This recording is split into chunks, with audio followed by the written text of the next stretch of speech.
I'm going to give you the whole history of Caterpillar road graders in 5 minutes or less. So this is where it began with pretty much all manufacturers. You had an implement that had to be drawn by something. There's early ones that were drawn by horses, that were drawn by wheeled tractors, that were drawn by track tractors. It makes no difference. The basic concept is you had large wheels, it was geared down, that way you have leverage and precision on angling, tilting, manipulating your blade however you need to. Obviously, they were very popular with county maintenance. They would go along all day long and grade gravel roads. But this requires somebody back there, somebody driving the tractor. It's a lot. So you go from the late 1800s in the early 1900s.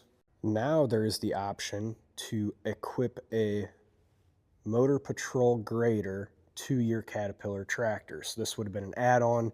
You buy the tractor. After you buy the tractor, you say, hey, we want to put this road grader on here. Great. And it's great for rough roads in rural America where it's hard and you need a bigger blade. You need plenty of power to push that blader on and maintain all these dirt and gravel roads. But here's the problem with it. It's big, it's cumbersome, it's slow, and those single bar grousers, you're not leaving a smooth finish when you're done. When you've got the tractor pushing itself along, it leaves a rumble strip behind it. So in 1932, Caterpillar gets smart. They say, hey, you know what? Let's take one of our power packs. We'll take our transmission. We'll put tires on the thing. It can go faster. It's not going to leave any marks on the road. And then you have a transport speed going from spot to do your work that's, I don't know, 5, 6 times the speed. So efficiency is way higher. Maintenance is much easier. You're not wearing out undercarriages. And now you only need one single operator. You take the power plant, you bolt it on the back because you want the weight over the wheels, drop it down to a transmission, figure out the gearing linkage, and you just went from a 2 to 3 man operation down to a 1 with significantly higher speed and efficiency. You get to the mid-30s, now they're getting smart. Okay, same deal. They're putting bigger tires on the back. You got enclosed cab options. The counties and townships are loving these. They're taking off. But, you know what would be better than that? This.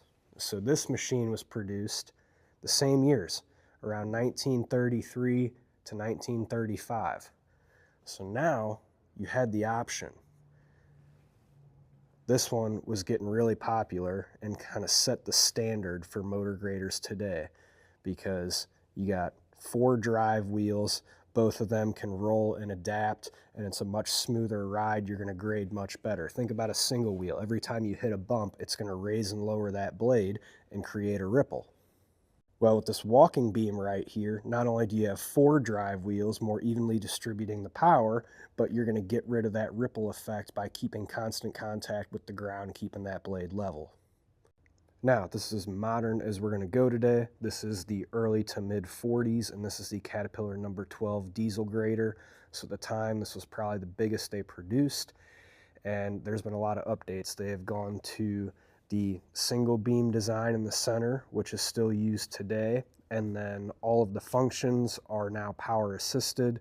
Some of you might know these referred to as knuckle busters because although they are hydraulic, the hydraulics are constantly live, and when you push or pull to either actuate the fluid, or a lot of them are on these PTO shafts that run the functions, they can kick out.